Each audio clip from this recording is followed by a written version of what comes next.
Hello, I'm Stephen Robinson, or the Play Typer Guy, as my son calls me. I am absolutely thrilled today to welcome my guest, Eliza Jane Schneider, an actress, singer, playwright, dialect coach, and dialectologist. She has appeared on television and as a voiceover actress on video games and in animation. She also performs several musical and stage shows, including her award winning, critically acclaimed one woman show, Freedom of Speech, which she is expanding into a podcast.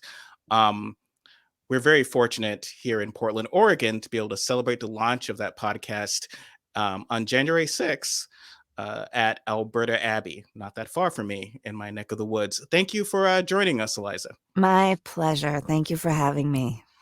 I'm a huge fan of the Freedom of Speech show, and I was excited to hear that it's becoming a podcast. Uh, do you mind telling folks, just kind of taking them on the journey, because I just find it very riveting of how this the play came to be. The play, the podcast, or both? Both, actually. So starting with Okay. the solo show, which Okay. again has this I find amazing origin story. Oh, right on. It's a beleaguered story. There's quite a bit to it. Do you want the abbreviated version? Starting in an ambulance, Well, perhaps. I believe, yes. there's the ambulance. I mean, we can't forget the ambulance. I found the ambulance in the LA Times under cargo vans when I was looking for a vehicle to take me around America to collect all of the dialects of spoken English in America. Because at the time in the early 90s, as an actress, I found that there was a dearth of authentic recorded material from human beings who hadn't set foot outside their hometowns. You know, you had a guy named Dr. David Allen Stern imitating people from everywhere. And then you had, and cassette tapes at the Samuel French bookshop. And then you had, that was pretty much it. So and of course this is pre-internet. So I wanted to, collect all of these sounds, starting with America, and then do the rest of the English speaking world. I figured it would take me about a month, and 30 years later, I'm still at it.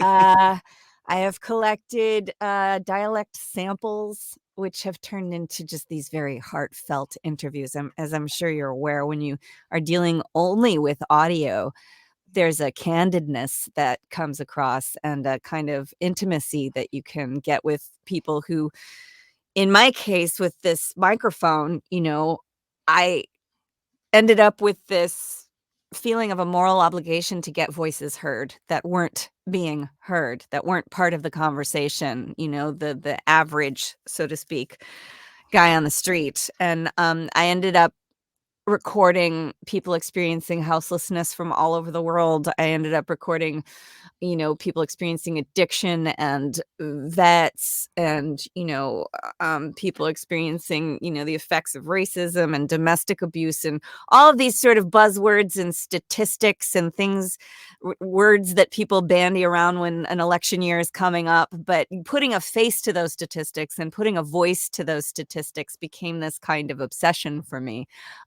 In addition to the fact that I'm a sound geek and, booking a tour as a singer-songwriter in a place like, the Caribbean, where I can get, this pile of sounds. You get the West African slave influenced by the Irish slaves, which is where you get that yaman of the Jamaican accent. And then the layering of all the colonizers with the Dutch and the English and the French and the Spanish. And you get all those sounds mixed in there.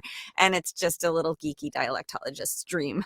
So, so I would tend to book the solo shows and the singer-songwriter stuff in places where I wanted to record the dialects. So I would use the money that I was making on the TV shows for doing voiceover work or on camera work. At the beginning there, I was on a show called Beakman's World and a show called The Amazing Live Sea Monkeys with Howie Mandel, 3 giant sea monkeys, and myself, token female.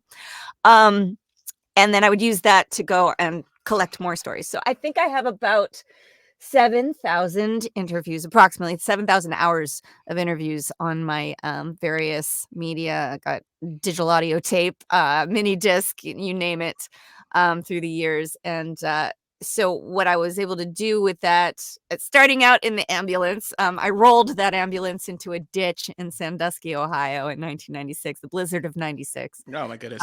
It was sad. It was sad. It looked as it looked at me as if to say, "After everything we've been through, you're gonna leave me in Ohio?" Um, uh, but yeah. you said something that really stood out to me about sort of how people speak dialects. Is sort of like an archaeological dig and this Yeah. discovery, and um, it just sort of speaks. I'm someone, of course, who loves what you do, what voice actors do in general, the ability to find these voices and build these different characters. Um, However, often for certain folks, it's a way of let's make not say othering, but we're making fun of someone. Like this Sure. is my goofy voice, and we all laugh, and Yeah. that's something we've all done, right? Yeah. So when and whereas and you've been favorably compared, and I think justly so, to Lily Tomlin, in the sense of She's creating. my idol. I am in love. I've always been inspired and in love with Lily Tomlin and Anna Devere Smith, so it was really flattering to hear that. Thank you. And it was a sense of with Lily Tomlin, it was, and I think others as well. And what you do is a sort of an empathy. Like I'm creating this character, I'm bringing this person to life for you to understand. I think Richard Pryor would do that, the people in his own Yeah. world. So it's like Yeah. these are the people I grew up around, and I'm Yeah. helping you to understand them. And so, um, in the show, it's the your ability, and I'm someone as a theater person, I've seen lots of uh, woman shows, man shows, or whatever. But your ability, that ability, to sort of turn on a dime to create these characters where it feels like it's not just you on stage, it's all these people. It's just amazing, and they have a story, right? Yeah. We all have these stories, and so um yeah, it is obviously January 6th was not a date chosen at random. No. uh and so the day of that insurrection in 2021, um the sense of Americans not understanding each other or connecting with each other, othering each other. Mhm. And one thing, I think I started my own podcast at shortly, not this year specifically, because it was like I wanted to have conversations with people and to figure out where people are going, and maybe not just tear down this terrible stuff that's happening, but there are good people out there. Let's see where they're at and where they're going. And I that's what I seem to really appreciate about what you're doing here, is that you're trying to kind of give voice, Yeah. given what you do. And Yeah. for those who can't see you, if you're not watching the video version of this, Eliza lists herself as a voice activist, which I find is a lovely Yeah, way of I was describing. in a hurry and it was like, "Company, what's your title?" Yeah, voice activist. Yeah. Um, yeah, so January 6th was chosen, because I am very keen on redirecting the conversation away from the vocal minority of billionaire followers, toward what kind of revolution do we really need? What kind of change do the American people really want? And yes, this civil war battle that we've been fighting as a sort of civil cold war ever since then, of the red versus the blue, and everything that that connotes, I think, um, manifests in what was really beautifully described by one of the people I interviewed in San Francisco, who was himself experiencing houselessness, uh, otherism. He said, "Otherism. People play these otherism games, it's not prejudice. It's otherism." And I just love that phrase because it really accurately and aptly describes this sense of there's always an us and them, there's always teams. And one of the things that drives me nuts about an election year and about the election process itself is that kind of football game that it all boils down to at the end, where it's like, oh, our team is in the lead, and oh, look, that's coming up red, that's coming up blue. And it becomes this, it's just not distilled, but it's diminished to this game, and it's really not a game. It's really not a game to the No. people who are affected by these buzzword statistics. But when you put a face and a voice to those statistics, like domestic violence, addiction, veterans, racism, all the things that are affecting the people on the streets, and that create this sense of us versus them, of this intangible them somehow wielding the money and making the rules. I think that giving voice and putting a face to those human beings, nuanced, conflicting within themselves, is something that Jane Wagner and Lily Tomlin effectively did in Search for Signs of Intelligent Life in the Universe. And I ended up doing, thank all the guides, just because it's what I believe in, and this play has been distilled over the course of the last 30 years, through various incarnations. And initially, I was intent on providing a very Studs Terkel, Anna Devere Smith-esque kind of a smattering of individuals in and of themselves. I didn't want to hold anybody's hand and take them through the journey with my own perspective. I just wanted to show the pictures in the book, and I ended up in the next incarnation of the play being convinced by my director, Sal Romeo, at the time, to include my own perspective. And I now believe that that's really valid, because I think that, this isn't who this person is overall omnisciently. This is who this person was in the 5 minutes or hour that they were speaking to me, some random chick in an ambulance that drove through their town and asked them what was up, So, so that play was then called Road Trip.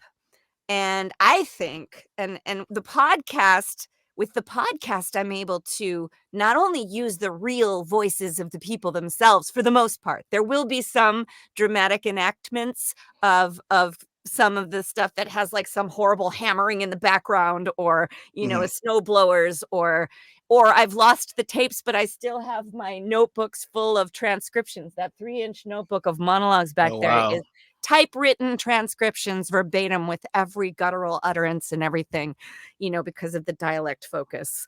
So some of them we will have to reenact, but what I'm attempting to balance, that I started balancing in Road Trip, was the personal narrative and kind of taking people on that journey and the fun stuff, the fun adventure of it all, and creating this kind of framework by, taking you around the world and saving you the gas money and all the comedy and pathos that comes with that journey, with these verbatim transcriptions, or verbatim interviews with human beings who are themselves the pictures in this book, experiencing what they experience from their own point of view, unadulterated and just not judged. I call it radical listening.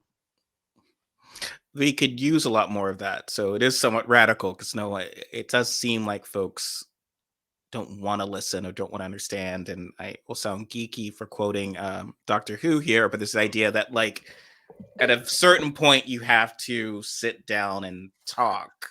Yeah. Eventually you can fight, you can war, but eventually you're going to have to do have to have the conversation, have to understand where the other people are coming from because there's so much tension. You talked about the sporting events, and I remember I was writing about this. I write about politics, and I just had noticed like after the election, there was a sense amongst certain Democrats. I remember Pete Buttigieg and some others had posted as if the game was over. It's like, okay, well now go hug your Trump relative and be not, and then everything's going to be okay. And I'm like, I think they're still real mad. Like Yeah. it's Yeah. not a like I don't know.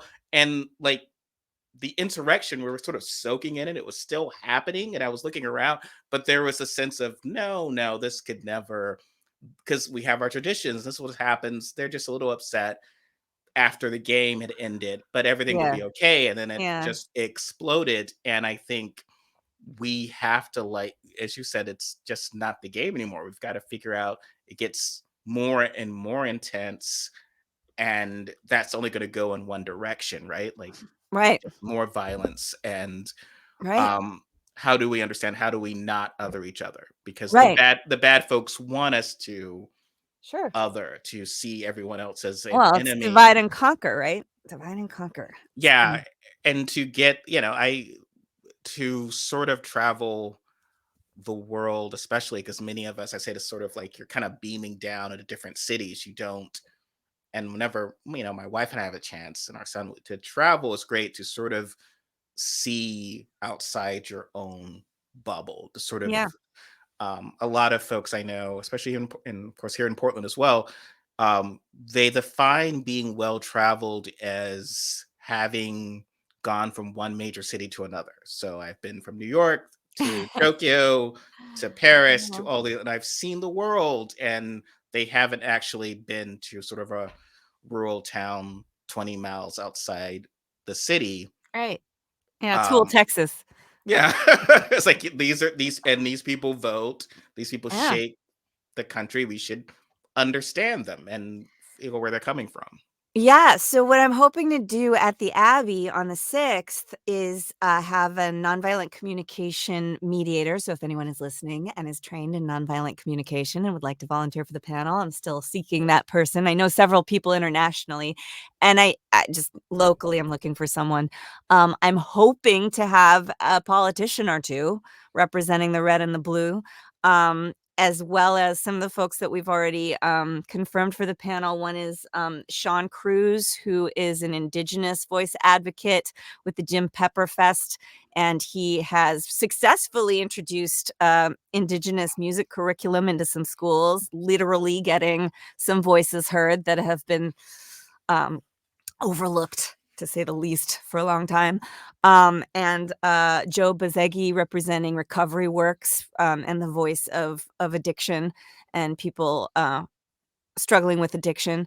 And so this play, Freedom of Speech, touches on the red and the blue and all of these various, things affecting us as a society, and then interweaves it in a way that hopefully is a testimony to the idea that we are all one. Hopes, dreams, fears, all the things as humans, that can in fact love and relate to each other through the differences and despite the disagreements, and that there can be validity in conflicting points of view. In order for me to be right, you don't have to be wrong, and then on that day, uh insurrection day, so 20 years ago in Ohio, in 2004, there was something that we called the Freedom Winter Bus Ride that was far less publicized than this insurrection day because we didn't shoot anybody. We didn't we didn't have guns, we weren't threatening violence, we didn't have buffalo suits. We just got on a bus with statistics and very well-spoken attorneys and evidence and recordings of the actual face and voice of disenfranchisement. And so I had at the time quit acting because I had gotten my play to off Broadway, and they put me together with the director of Freak, who kind of rewrote all of my verbatim characters. And to me, they felt like these kind of Mad TV caricatures. And I said, if I have to sell out to this extent in order to take my show to the next level, I think I quit acting. And I joined the Kerry campaign, and we went to Columbus, Ohio, and I was driving people to the polls. And mathematically, we had figured out that there were 250,000 registered Democrats in Columbus, and that was the pivotal precinct in the pivotal state. And if we just got everybody's vote counted, no matter who they were, Democrat or Republican, mathematically we would win.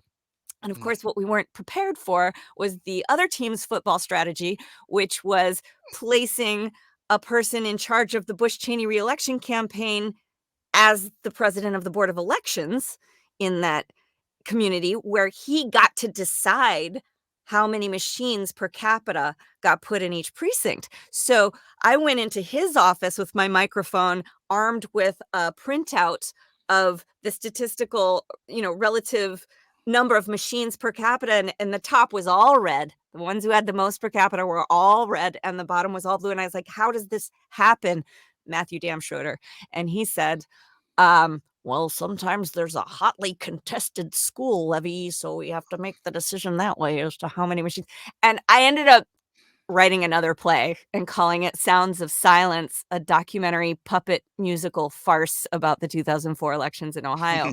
So the first episode of this podcast is going to be an expanded version of that play, which was considerably less popular than freedom of speech, because after an election, and even before an election, nobody wants to talk politics. Nobody wants to talk about an election. So what I'm trying to bring to light is the voice behind what these elected officials are supposed to be doing, the decisions they're supposed to be making about the money that affects how, whether or not a teacher gets paid, whether or not a health worker gets paid enough to get braces for her own kid. You know what I mean?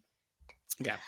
Um, so the dramaturgical structure of that play, I get to use that. And then instead of, they say in art, about killing your babies, like Hmm. every single time I've had to turn a human being, an interview, into a character in a play that I perform on stage, I feel that way. I feel like, oh God, I can't cut this. I can't cut that. But then I would end up with, 34 characters at an hour each, and that would be a very long play.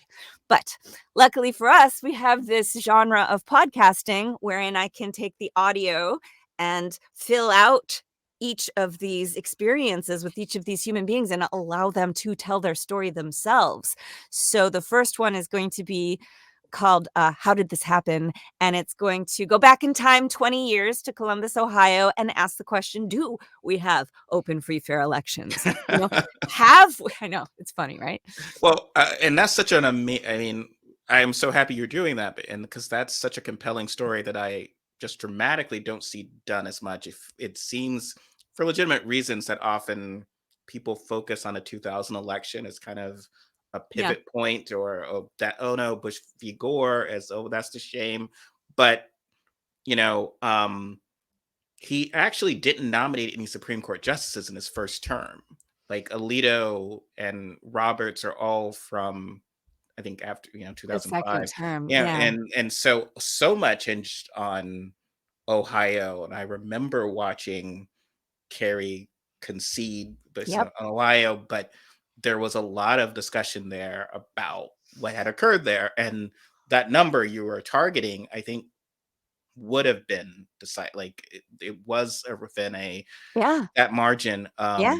and that would have changed certainly the course of history in certainly many ways. Absolutely. And every single time, if you're a canvasser or working for one of these organizations like Act Blue or Move On or the DNC, you're given a script to get money from people on the street saying, this is the most important election of our lifetimes, but it's always important, you Mhm. know?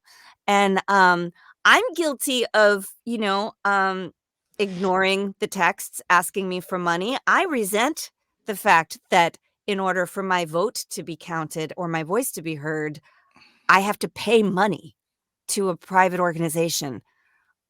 It just that seems totally antithetical to democracy. And of course, my co-host is a veteran himself. Who he's my producer and co-host Nicholas Emerson. He's a musician, and we've been kind of scoring this journey together with the guitar and the violin. So it's going to be like a sort of visceral musical sonic experience. It's really fun. And then there's I know I'm digressing, but in the pocket, we were doing it this morning, that episode, and the podcast will be able to be followed linearly, geographically through time. So you can take my trip with me across the South in 1993, or, around Ohio in 2004, or you can take a thematic journey and go to the people experiencing houselessness all over the world and down that path, or domestic abuse, or any of the things that are affecting everyone. So what was I talking about? I'm sorry. I just went in a completely different direction. No, no, please continue. It's such a I Well, follow the train. with Blackwell and the 150 outstanding provisional ballots that were still uncounted in the middle of the night when Kerry conceded, and those of us who were putting our entire everything into trying to make sure that Bush didn't stay in office that year, that felt like being betrayed by a lover, Oh yeah. and then I felt bad because I had told people on the street when I was asking them for money in New York prior to driving to Columbus in that car that broke down halfway, um, uh, that we would have 17,000 lawyers, and suddenly where were all these lawyers? Why wasn't any? And the only people left in Ohio after Kerry conceded, the mainstream media all took off, were me and a muckraker named Evan Davis, who reported for Pacifica Radio. And even he was disallowed to report after a while because we were canvassing to find out what people's actual experience was. And we would record dozens of people who said they pushed Kerry and it came up Bush, and then they were kicked out of their voting booth after their 5 minutes was up. I went to see Matt Damschroeder, and I looked at all these statistics, and in the precinct that I was bound and determined to get one man's vote counted, and unsuccessful on the actual election day, which is part of the story of this first episode. In that precinct, there were 1,600 registered voters, and if you did the math at 5 minutes per day, 1,168 people would necessarily be turned away that day due to the number of machines.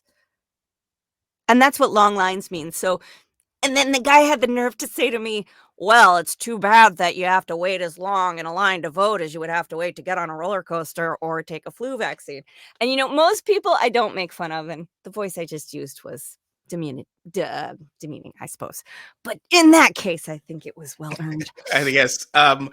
And your sports analogy, again, to go back to that, works on that because and arguably saw this in 2016 when Obama himself was cautioning, urging Hillary Clinton to concede because it's like we've said this is the most important election in the world, this of our lifetime, but we want to get it done before before midnight or whatever on election night because now it's like a sports game and we want to show Right. sportsmanship and be polite and now shake hands and Right. not fight because that looks petty and small. And I think one thing that became a challenge for the left against Trump's big lie was that for a lot of people, what he was doing, it was breaking all the rules of the game, right? But for the average people who are getting all this from both sides, right? Right. That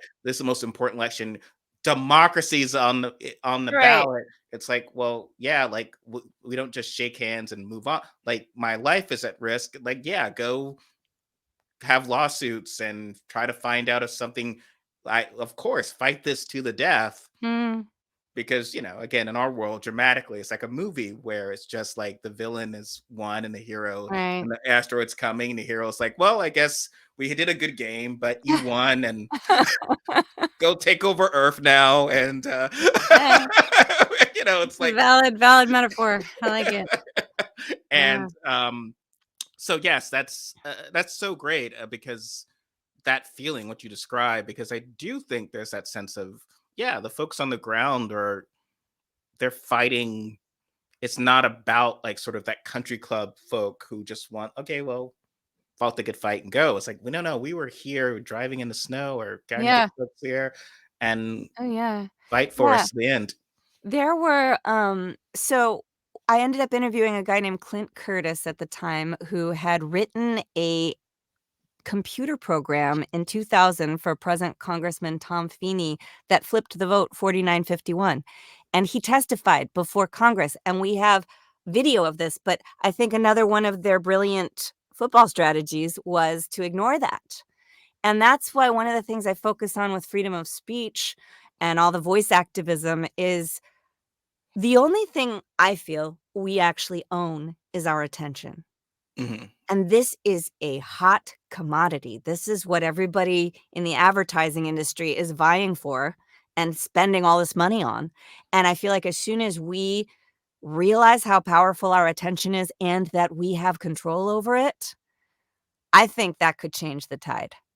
I think that could change a lot of things. So that's why I'm so dedicated to getting average human beings' voices heard. Not that I believe that there's such thing as an average human being. Everyone's different. Yeah, average and normal became terms for like Yeah. who I am and you are not. But I think everyone is different. Everyone is their way. We connect in certain Mhm. ways. So it's more of like here's how we are sort of similar and our Yeah. differences are actually interesting, right? Like I don't Right. necessarily again, I don't travel to find everything that's going to be like my own experience or Right. what it's sort of, oh, this is how you guys do things here, or this is Yeah. that's interesting, or that's cool. And I think that's kind of great that you are elevating those voices, and of course you have the skill and the talent to have brought those voices to life, because that's such a Well, and that's sort of example. a trick here because I'm not gonna use that dog and pony kind of, skill set. We will do some dramatic reenactments, but I mean, I'm hoping that these voices are gonna be compelling in and of themselves. They certainly are for me. Um, but, like, I'm not gonna be up there going, "Is that an ambulance you're driving? I think that's just wonderful." Or, you know, um "Well, you're traveling too fast to learn much." You know, But um, yeah, so sort of like what you've done before, it's going to be, if you've enjoyed this, if you've seen it and enjoyed it, you're going to enjoy the podcast, but it's going to be very different from that. It's not yeah, just it's you, not it's not me the doing show. tricks, It's doing vocal tricks. I'll do them, especially on my Patreon, Eliza Jane Schneider on Patreon. yes. I'll do your outgoing message and, whatever voice you like. "I swear I'm gonna kill you, Stan," whatever you need, I'll pimp it out for a cause. Yeah, it's because you had done voices on South Park in the past. Mm, You've done many voices. I won't go into that. I know that is a, a different story, but I would be remiss, only because you'd mentioned Beakman's World, a show I was a fan mm. of in my teen years. Really? You watched Uh, Oh, I love Beakman fans. and A unique breed. so during the pandemic, I have a now 9-year old. He was 6 at the time, and sort of a few weeks into it, it was kind of like, okay, well, I'm going to show you something educational now, some and fun, so you're not just in front of your Yeah. tablet all day. And so we found some of my old Beekmans, and he adores you. Specifically, there's for those who vaguely remember the show or don't, there was a segment called Beakmania where Yeah, yeah. you would introduce the segment in a just this really fun way, and Frank you Langella, who's a really swell fella. Go on, Charlie. Oh, Beekman. Yeah. yes, yeah, he just loved that. He starts laughing, and he Oh, that's loved great. when you would warn the kids not to do something crazy, and he loved like I think sometimes you'd be a diner waitress and do the diner voice. He Uh-huh. would love that, and he's someone who enjoys doing fun voices and stuff like Experiments should be performed at home only with adult supervision. that. All directions should be followed exactly. Yeah, I remember that stuff. I Yeah, remember that. it was so good, and it's yeah, it's such a as I said, it's such a unique skill set. You've sort of often when I've interviewed Excuse me. vocal performers, it's kind of we talk about their process, but it's sort of interesting. You're this show and this podcast is kind of you listen, right? So you talk to people, you listen, Yeah. you get in a sense of who they are, and even you said you're sort of being dismissive of the jerk in Ohio, but even that was sort of the ability to capture him is sort of kind of almost journalistic, right? You're there, you processed it, and then your skill is to kind Well, of get yeah, how and he speaks. what's exciting about this work still for me, I mean, I didn't know I'd be at this for 30 years. Like I said, I thought it'd be a month, and I'm still doing it. I'm still, in 2017, I was able to take this looping method that I've developed to help actors learn dialects and develop character voices. It's something that I used in order to learn all of Mary Kay Bergman's voices on South Park when I first got onto that, and the Keira Knightley stuff. That signal is over 1,000 feet high. The entire Royal Navy's out looking for me. Do you really think there's even the slightest chance they won't see it? I usually get it by the end with the jaw thing. But I was presenting this technique to a bunch of voice and speech teachers in Singapore, and then I was able to go out and record some of these just amazing Singlish conversations between these teenagers who, in the trains in Singapore, they have 4 different mother tongues: Tamil, Malay, Mandarin, and English. And these kids kind of throw in their mother tongue words to screw each other up, like, and it's an abbreviated dialect, so it's like, you know, hey, where do you guys want to go for lunch? Is what eat la? It's digressing again. Why was I talking about Singapore? What were we just discussing?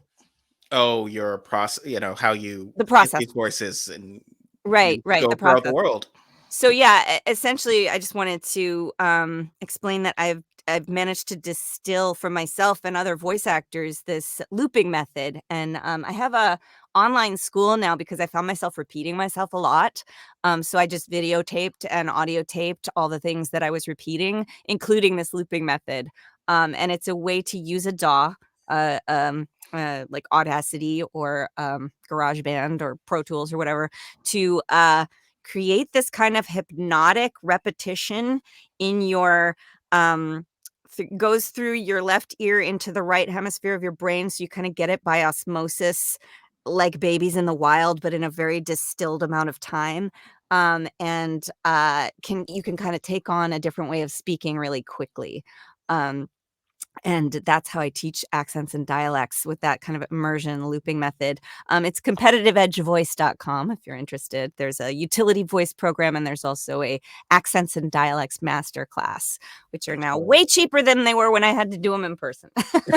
Yes, and we'll have the links in all the Yeah. appropriate places for that because it's cool. I've seen some of you've included some clips of that process on I think your Instagram and so forth. I've seen Oh, some of them. yeah, So I think so. yeah, Yeah. But it's so impressive to see people teach this sort of thing because it's a totally different skill set. There are certain people who say it it can't be taught at all, or I can't teach it.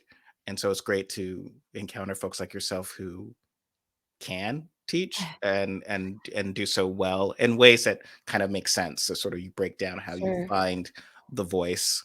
Well, I love to teach. I can't get away from it. Like I established Eliza Doolittle dialects in 1992. Um, and that was just coaching other actors. After I went to the Northwest University's National High School Institute, and they had a dialect elective, and I realized the only resource really at the time at the Samuel French Bookshop was Dr. David Allen Stern imitating people from everywhere and talking about things in relatively generalized terms. And there was a dearth of native, recorded native speakers in their hometowns because, you listen to Madonna in London and she changes the way she speaks within a few days of being in a different place. It just depends on your ear, how much your voice changes when you leave. I like to refer to people like that as dialect mutts. And I like to get purebreds on tape, you know what I mean? But sometimes you're playing a character who is a mutt, who has moved all over the place, or who has various influences in their background. But for me, it's a lifelong passion. I am still teaching in person here, actually, at the Youth Music Project in Old Willamette. I teach little 4-year-olds to play the violin with the same. They're amazing. They serve underserved communities, foster kids. They've got this amazing tuition assistance program, and I get to teach all kinds of kids to play the violin. The way I learned at the Eastman School of Music, and I get to bring this kind of an education to these kids from all over the place, and I love teaching. I just adore teaching. Um, so yeah, that is a different skill set. And to me, it's like acting is like flying, which is awesome. Teaching is like working your ass off to get that pilot's license and taking 350 people somewhere they couldn't have gone without you. And that's just a whole different level of satisfaction. Oh, absolutely. And going, back to the podcast. So um there's the whole thing with Ohio, which is great, and we should talk about a play or movie or something like that because that's such a compelling Well, story. yeah, it Telling was it. a play. I did write that play, Sounds of Silence, the documentary puppet musical farce about the 2004 elections in Ohio, which was less popular than Freedom of Speech, but necessary. And it is going to be filled out auditorily in this podcast. And then the third play was originally called Words of the Prophets, and then it became Displaced, Detained, Discovered. And I actually developed and premiered that here as part of the Fertile Ground Festival in 2018 at Abbey Arts. and then it moved around a little bit. But that one is all perspectives from people experiencing houselessness around the world. And ultimately, it took me to outside the ICE building here in downtown Portland, where to my horror, I discovered that there were women who had been separated from their children right behind that wall, and whose children were somewhere in Texas and or somewhere that they didn't know where they were, and the whole thing that was happening at the border, that was it was in my backyard, and my son was very young at the time. I think he was like 4 or 5, and he was asking me, "How could they let this happen?" And that play kind of follows this trajectory of, like, how does a mom in this modern era, how as a parent do you teach your kid about this civilization and what Mhm. how we treat each other? Like, I was walking into Powell's Books and, right past a person living on the streets asking for money, and my son, for the first time I noticed when he didn't look. And what happened to this baby that stared everybody right in the eye and saw you, and how can I teach my kid to ignore another human being? I don't want to do that.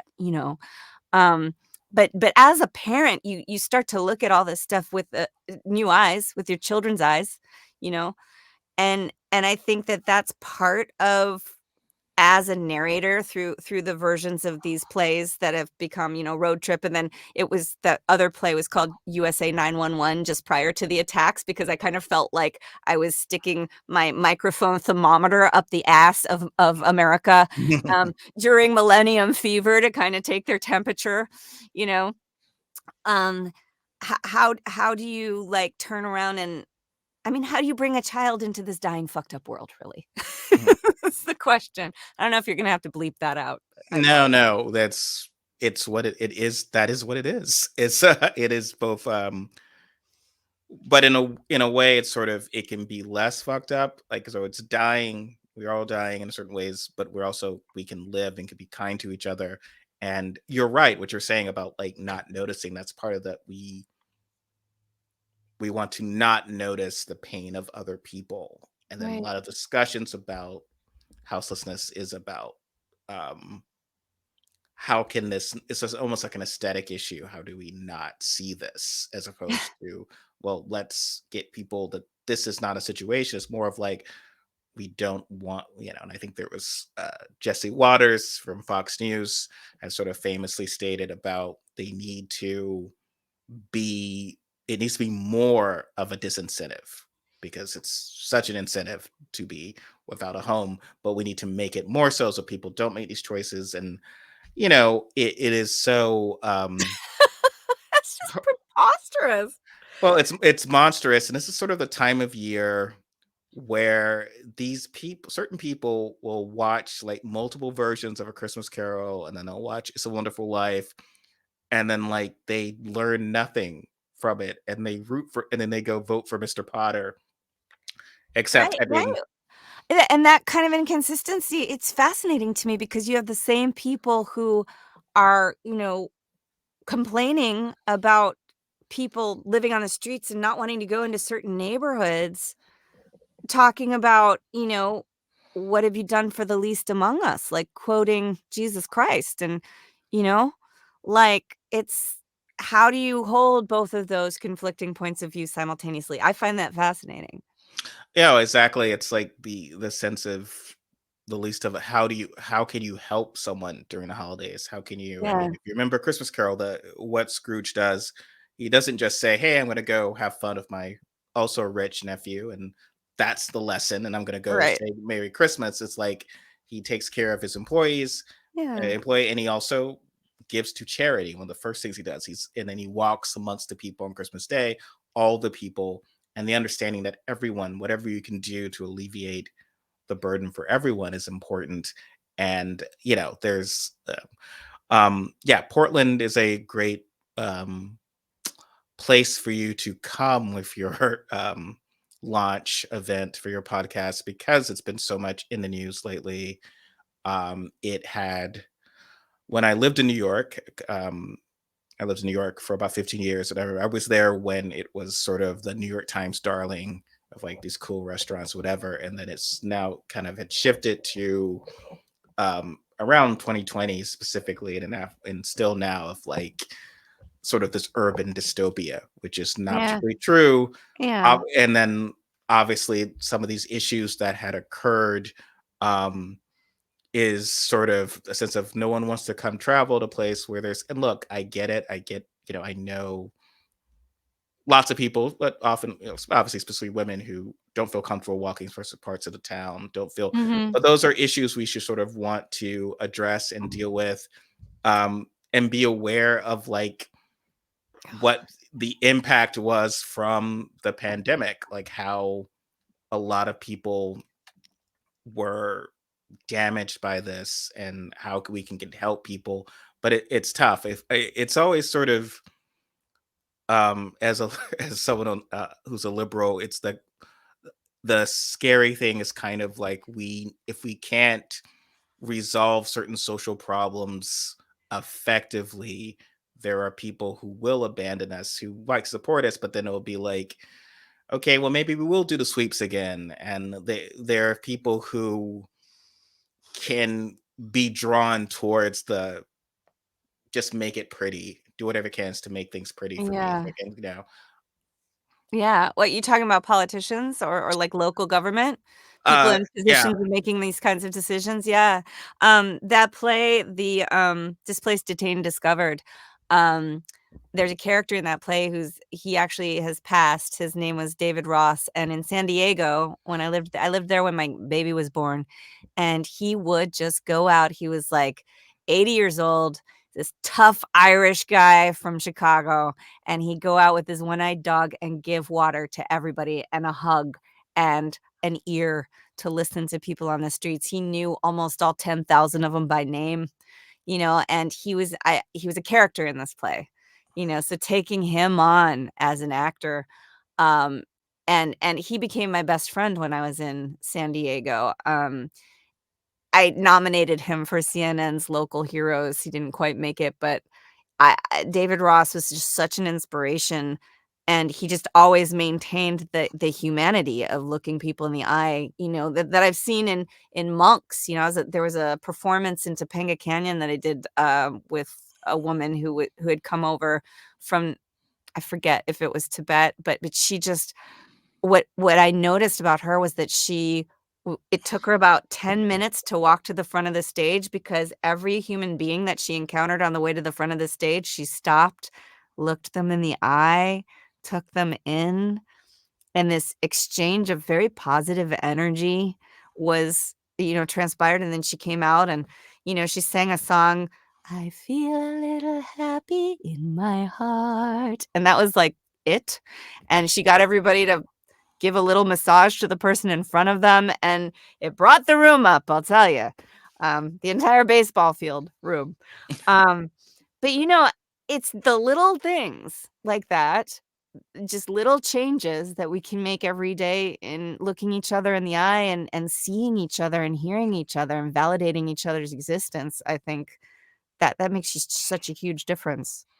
absolutely. And here in Portland, I am working in the arts. I definitely wish that our new governor, Tina Kotek, and a lovely woman, I wish she could listen to your podcast, come to this event, see what you're doing, I because would like for her to be on the panel, by the way. If you're abs- listening, Ms. Kotek, please come. Please participate. absolutely, because there's a sense of I get it, because the pressure is on, the perception is fix these sort of issues, so crime, Mm, houses in this, and the arts, funding the arts, worrying about that's a distract. That's when everything's fixed and fine. mm, And I think that no, no, no. There's still not just a need for room for that, but like that helps you with these other things, because your place, your work, now your podcast. It's a way of kind of how can you help people if you don't know them. So if I only yeah, know the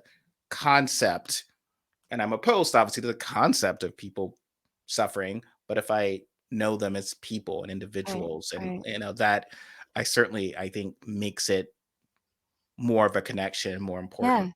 Yeah, well, that's what I try to do as an actor on the stage, to bring that soul of that person, to bring the emotional connection of that person, because most people don't stop and listen to people on the street. It's dangerous, it's scary, especially if you have a small child with you, it's an unknown.